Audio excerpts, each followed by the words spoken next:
Is anybody enjoying The Mandalorian? I laughed out loud, unintentionally, unironically, at the wrong thing 3 times in this episode.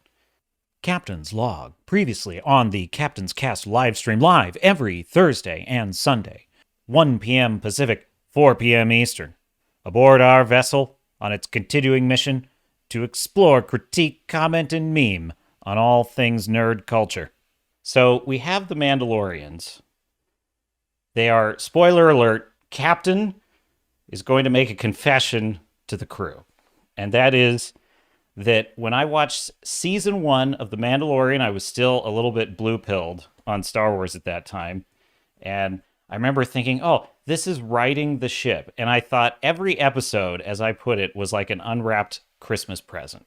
It was a return to form of Star Wars because it was just a Western in space. It was kind of a traveling adventurer. Fast forward to now, I watched this show. These Mandalorians are on this beach, okay? They're by this lake. This is their training ground. This is where they're rebuilding their grand, glorious society, right? Do you see any equipment anywhere?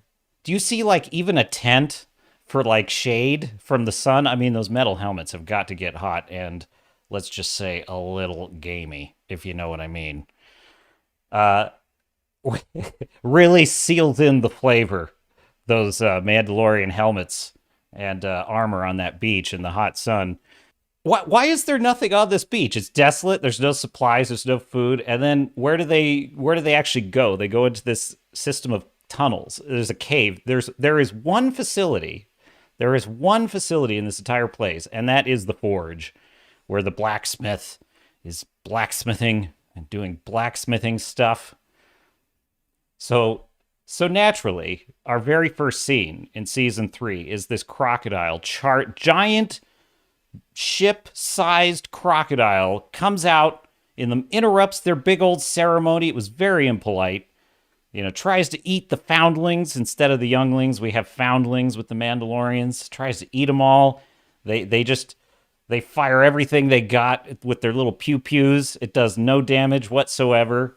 It's like watching a health bar and a boss in a game. It's just barely going down. You're like, what are we going to do? But they're still at the same beach, same location. And what happens in episode 4? A pterodactyl comes down and grabs, I can't even believe this, grabs one of the foundlings, carries him off. And this, by the way, is the side quest for the whole episode. The side quest is, well, now we have to go we have to go back. We have to charge into the nest and save the poor foundling. And then Baby Yoda doing backflips in training. Oh my God. First of all, these Mandalorians are such idiots. Like all of them. They're not tactically intelligent. They don't really have much of a personality. They don't have much of a culture to be. This is the way. What is the way? And Bo-Katan asks at the fire, how do we eat? He's like, well, you don't. You just have to go off to somewhere private where you can take off your helmet and then you can eat. And I started laughing. So good thing we finally got that out of the way. By the way, this is the Mandalorian. Din Djarin is no longer the title character. The title Mandalorian is Bo-Katan. I figured out what's going wrong with this season. This is the Bo-Katan show. That's what they always wanted, and now they're getting there. And so Bo-Katan is seated at the fire, and she's got the pride of place. Like, you have as the leader of the mission, you get to eat by the fire, and we'll all go off somewhere else and do something else. We'll find our own little spot to take off our helmets. So they clearly respect her, right? They respect her authority. They respect what she's doing. They're all in on her plan. But as soon as they're sneaking up on the nest, one of the Mandalorians is like, I'm going to go get him now. Like, no, stick to the plan. Stick to the plan. It's like, that's my son. No, I'm going. And I started laughing again because I'm like, it's not even like plausible. It's like, yeah, I understand he's emotional. It's his son. But it's just so basic, the dialogue. It's like, literally, we just need someone to screw this up so that we can have tension in the plot. And then oh my God. So then the next thing that happens is it turns out there's chicks, three pterodactyl chicks that are in the nest. And it's like, it was like Land of the Lost, I swear. It was like a Land of the Lost episode. And these giant chicks are trying to eat the Mandalorian, right? And then the mama comes home, and the mama lands on the nest, and I swear to God, regurgitates fully formed the kid that she got in the beginning of the episode. Just, and she coughs up the kid, and I'm like, this can't be serious. And then the pterodactyl grabs one of the Mandalorians and flies off, and then we have to have a big, dumb, stupid action scene where they're chasing it on their rockets. And the coup de grace, the pièce de résistance, my dear sailors and star nuts, is they managed to wing it. They managed to hit it in the wing so it goes crashing into the lake, and it lets go of the other Mandalorian. There's so many Mandalorians. I mean, what do I even call them all? And guess how the pterodactyl dies if you haven't seen it. The giant crocodile comes out. Remember our old friend, the giant crocodile from episode 1? He comes out of the water and eats the pterodactyl. And I could just tell they're so proud of themselves. Like, for this episode, they're just, that's tying it all together at the end. It's like, why are they on this stupid spit of land with no equipment, no society, no civilization, no culture? But it is kind of, I will admit, I actually enjoyed episode 4 quite a bit because I laughed a lot. I'm still laughing. It spits out the kid, but it's not like covered in saliva. The kid's not covered in saliva or digested or in any way damaged whatsoever. Just, then there's the kid. I'm like, what? Was it just carrying it around in its throat just for hours and hours? Erigmar goes on to say, no outer security perimeter, no sensor screen, no sentries, no robots, no defensive armaments or anti-air emplacements. Pathetic. It's not even that. They don't have food. Like, they have nothing. There's no structures of any kind. There's not even any ships. There's not even a hangar. Like, what are they doing? Like, they have nothing on this beach. You know what it's like? It's like they're NPCs, and when Mando is not there, they're just kind of in their pattern, going in their loops, you know? And then when Mando shows up, they immediately say whatever the plot needs them to say for him to get the next fetch quest. Happy for Katie, but damn, yes, I love Katie Sackhoff. And but here's the thing: Katie's got nothing to do with it in this show. Unfortunately, her character is absolutely boring as hell. She doesn't really have a character. And I am a giant fan of the reimagined Battlestar Galactica series, and she was incredible in that show. Absolutely incredible.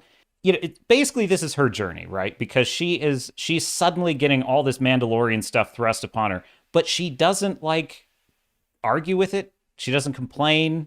She kind of goes on this bit. Oh, I'm a Mandalorian now. Okay. Oh, I'm going to go save this kid now. Okay.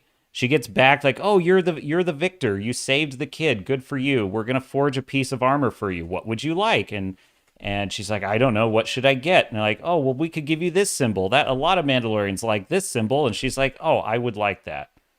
This is a character? I liked Grogu a lot in the first season. I liked him still pretty much the same in the second, but I was getting bored with it. I was like, okay, we need to wrap up this quest at some point, or we need to advance the story. I was getting tired of him being this kind of helpless baby all the time. And now I'm almost kind of losing the cuteness factor because I'm getting the feeling I'm being manipulated all the time now. Like, every single time the camera throws to Grogu, he goes, eh, eh. And I'm just like, okay, stop it. Stop it. Stop trying to, bait me with cuteness. This isn't a character. This is becoming a puppet that makes baby sounds. There's a fine line between using too many CGI effects and going a little too far the other direction and saying, we are committed to using a puppet for this character no matter what. And whatever this character must do as a puppet, we will just make it happen. And it's literally like seeing a stuffed toy do backflips. I'm like, first of all, Can I just point out how absolutely ridiculous this looks just on the face of it? There's this tiny little stuffed animal at the feet of this kid, and this is supposed to be a sparring match. It's not possible to suspend that much disbelief, even for me. I'm pretty nerdy. I can watch old Star Trek episodes, and I don't care that the ship looks hokey. You know, everything about Grogu, everything is ridiculous in this show at this point, which is saying something, because I loved this character in the very beginning. Now I realize I was completely misled. I was misdirected. And I fell for it. The captain fell for it. That was a misdirect. They didn't actually have any idea what his character was. He was just a baby that made cute sounds. And I fell for it, I admit. Roast me as you will.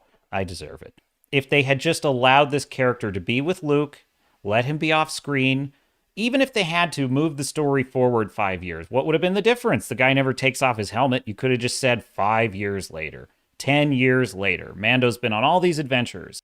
And then you can have Grogu come back. He's a Jedi. He speaks. That's actually kind of what I always wanted from Grogu right from the beginning. That's the problem with he picks the medallion.